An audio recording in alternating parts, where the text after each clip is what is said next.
ഈശോമിശിഹായ്ക്ക് സ്തുതിയായിരിക്കട്ടെ. വിവാഹത്തിന് വധു അണിയേണ്ട വസ്ത്രധാരണത്തെപ്പറ്റി നമുക്കൊരു വളരെ മാന്യമായ ഒരു അറിവ് നമുക്കുണ്ട്. എന്നാലിപ്പോൾ ഈ വീഡിയോ ചെയ്യാൻ തക്ക വിധത്തിൽ വിവാഹത്തിന് വധു അണിയുന്ന വസ്ത്രത്തിലെ ഒരു പോരായ്മ, അതിലൊരു വലിയ കുറ്റകരമായ ഒരു അനാസ്ഥയെന്നോ അതുമല്ലെങ്കിൽ അതിലേറെ കടുപ്പിച്ച് പറയാമെങ്കിൽ അങ്ങനെയും, അതായത് നഗ്നത വളരെയേറെ പ്രദർശിപ്പിക്കുന്ന വിധത്തിൽ വളരെ പരിമിതമായ വസ്ത്രം ധരിച്ച് പരിശുദ്ധമായ ഒരു കൂദാശ സ്വീകരിക്കാൻ ബലിപീഠത്തിന് സമീപം നിൽക്കുന്നത് കാണുമ്പോൾ ഹൃദയഭേദകമായ ഒരു കാഴ്ചയായിട്ടാണ് തോന്നുന്നത്. ശരിക്കും പറഞ്ഞാൽ രണ്ടുപേർ ഒരുമിച്ച് സ്വീകരിക്കുന്ന കത്തോലിക്ക സഭയിലെ ഒരേ ഒരു കൂദാശ, ഇത് ജീവിതകാലം മുഴുവൻ മരണം കൊണ്ട് വേർപെടുന്നവരെയും ഒന്നിച്ച് ജീവിച്ച് തലമുറകൾക്ക് രൂപം നൽകുന്ന, തലമുറകൾക്ക് അടിസ്ഥാനമിടുന്ന ഒരു കൂദാശ, പവിത്രമായ ദൈവത്തിൻ്റെ കരങ്ങളിൽ നിന്ന്, അതേ അവിടുത്തെ പരിശുദ്ധിക്ക് ചേർന്ന വിധം അവിടുത്തെ പരമപരിശുദ്ധിക്ക് ചേർന്ന വിധത്തിൽ അവിടുത്തെ ആലയത്തിൽ നിന്ന് നമ്മൾ സ്വീകരിക്കുന്ന പരിശുദ്ധമായ ഹൃദയത്തോടെ, നിർമ്മലമായ ഹൃദയത്തോടെ, അതേ മാമോദിസായുടെ നമ്മൾ സ്വീകരിച്ച സ്വർഗരാജ്യത്തിൻ്റെ വെള്ളവസ്ത്രത്തിൻ്റെ പരിശുദ്ധിക്ക് ചേർന്ന വിധത്തിൽ വിശുദ്ധിയോടെ നിന്ന് സ്വീകരിക്കേണ്ട കൂദാശ പലപ്പോഴും പലരുടെയും ബാഹ്യ പ്രേരണകൾക്കോ സമ്മർദ്ദങ്ങൾക്കോ അതുമല്ലെങ്കിൽ ഒരു ന്യൂജൻ ജനറേഷൻ്റെ ഒരു വ്യത്യസ്തത കാണിക്കാൻ വേണ്ടിയോ അതുമല്ലെങ്കിൽ മറ്റാരെങ്കിലും എവിടെയെങ്കിലും ചെയ്യുന്ന കണ്ടുകൊണ്ടോ നമ്മൾ ദൈവത്തിൻ്റെ പരിശുദ്ധിക്ക് മുൻപിൽ നിന്നുകൊണ്ട് ചെയ്യുന്ന കാര്യം അങ്ങേയറ്റം ദൈവത്തിന് പ്രീതികരവും പ്രസാദകരമായി മാറാൻ തക്ക വിധത്തിലാണോ എന്ന് ആത്മാർത്ഥമായി പരിശോധിച്ച് നോക്കണം. ഞാനതിന് ഒരു വചനമൊന്ന് ആദ്യം ഒന്ന് പറഞ്ഞിട്ട് നമുക്ക് വിഷയത്തിലേക്ക് തിരിച്ചു വരാം. എഫെസസ് ലേഖനം 5-ാം അധ്യായത്തിൽ അതിൻ്റെ 22 മുതൽ 37 വരെയുള്ള വചനങ്ങളിൽ ഈ വിവാഹത്തിന് ഭാര്യയും ഭർത്താവും സ്വീകരിക്കേണ്ട ആധ്യാത്മിക ഭൗതികമായ ഒരുക്കങ്ങളെപ്പറ്റി വളരെ വ്യക്തമായി പറയുന്നുണ്ട്. ഞാൻ ഈ എഫെസസ് 5:27 ഞാനിന്ന് വായിക്കാം. ഇത് അവളെ കറയോ ചുളിവോ മറ്റു കുറവുകളോ ഇല്ലാതെ മഹത്വപൂർണ്ണയായി തനിക്ക് തന്നെ പ്രതിഷ്ഠിക്കുന്നതിനും അവൾ കളങ്കരഹിതയും പരിശുദ്ധിയുമായിരിക്കുന്നതിനും വേണ്ടിയാണത്രേ. എന്ന് പറഞ്ഞാൽ ദൈവത്തിൻ്റെ പരിശുദ്ധിക്ക് മുമ്പിൽ വ്യാപരിക്കുമ്പോൾ നമ്മൾ വസ്ത്രധാരണത്തിലും ആ പരിശുദ്ധി തന്നെ നിലനിർത്തണം. ആ പരിശുദ്ധി തന്നെ നിലനിർത്തിക്കൊണ്ട് വേണം ഈ കൂദാശ സ്വീകരണ ഘട്ടത്തിൽ നമ്മൾ ഹൃദയവും മനസ്സും ശരീരവും എല്ലാം ഈ പരിശുദ്ധമായിരിക്കണം. അതിന് ബാഹ്യമായി നമ്മൾ അണിയുന്ന വസ്ത്രത്തിലും ആ പരിശുദ്ധി ഉണ്ടാകണം. അത് വീണ്ടും ഒരു വചനം കൂടെ പറയുന്നുണ്ട്. 1 പത്രോസ് 3-ാം അധ്യായത്തിന് 1 മുതൽ 7 വരെയുള്ള വചനങ്ങളിൽ ദമ്പതിമാരുടെ കടമയെപ്പറ്റി പറയുന്നുണ്ട്. അതിലെ 1 പത്രോസ് 3-ാം അധ്യായത്തിന് 3-ാം വചനം ഞാൻ ഒന്നുകൂടി ഒന്ന് വായിക്കാം. ബാഹ്യമൂടികളായ പിന്നിയ മുടിയോ സ്വർണ്ണാഭരണമോ മറ്റു വിശേഷ വസ്ത്രങ്ങളോ അല്ല നിങ്ങളുടെ അലങ്കാരം, പിന്നെയോ ദൈവസന്നിധിയിൽ വിശിഷ്ടവും സൗമ്യവും ശാന്തവുമായ ആത്മാവാകുന്ന ആനശ്വര രക്തമണിഞ്ഞ ആന്തരിക വ്യക്തിത്വമാണ്.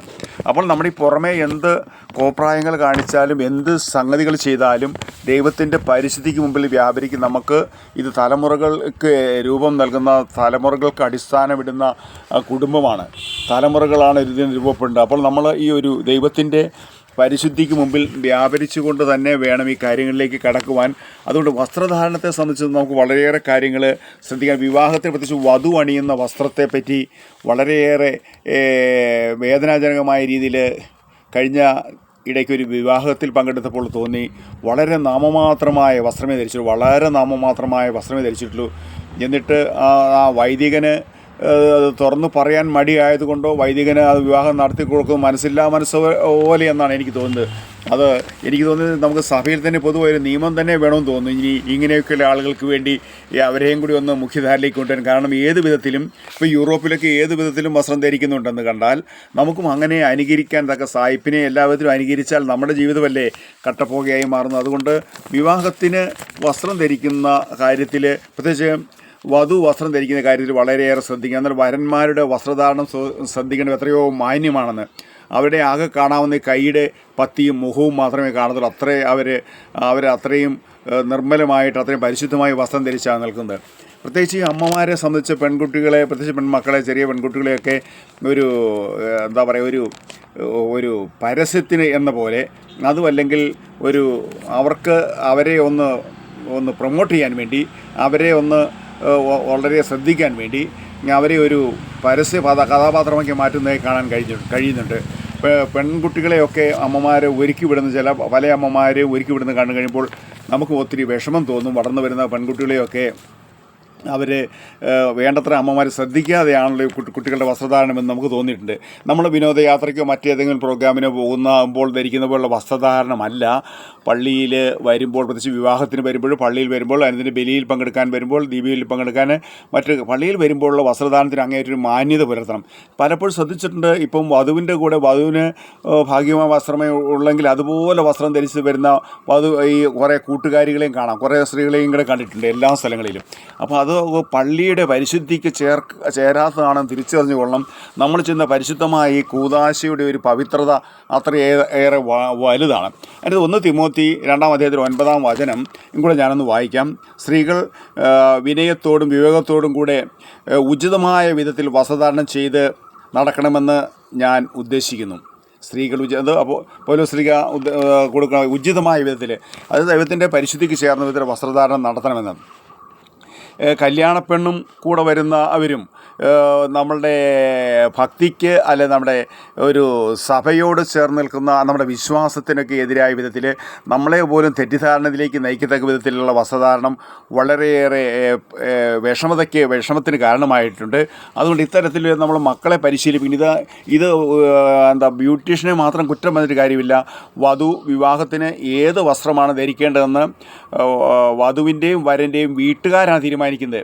എപ്പോൾ ഞങ്ങളിത് കണ്ടപ്പോൾ ഒരു മാതാപിതാക്കളോട് ചോദിച്ചപ്പോൾ ആ പിള്ളേരൊന്നും ഞങ്ങളൊന്നും പറയുന്നത് അംഗീകരിക്കുകയല്ല ബ്രദറെ എന്നാണ് പറഞ്ഞത്. ഞങ്ങളൊന്നും പറയുന്നതൊന്നും ഈ പിള്ളേർ കേൾക്കുകയില്ല, ഞങ്ങൾക്കൊന്നും ഒരു വിവരമില്ലെന്നാണ് ഈ പിള്ളേർ പറയുന്നതെന്ന്. അപ്പോൾ ഇതുകൊണ്ട് ദൈവത്തിൻ്റെ പരിശുദ്ധിയിൽ നമ്മൾ അകന്നു പോകുന്നു തിരിച്ചറിഞ്ഞുകൊള്ളണം. അതുകൊണ്ട് മാന്യമായ വസ്ത്രം ധരിക്കാൻ വേണ്ടി നമ്മൾ പിള്ളേരെ പരിശീലിപ്പിക്കണം. അതിന് അവർക്ക് കർശനമായ നിർദ്ദേശം കൊടുക്കണം.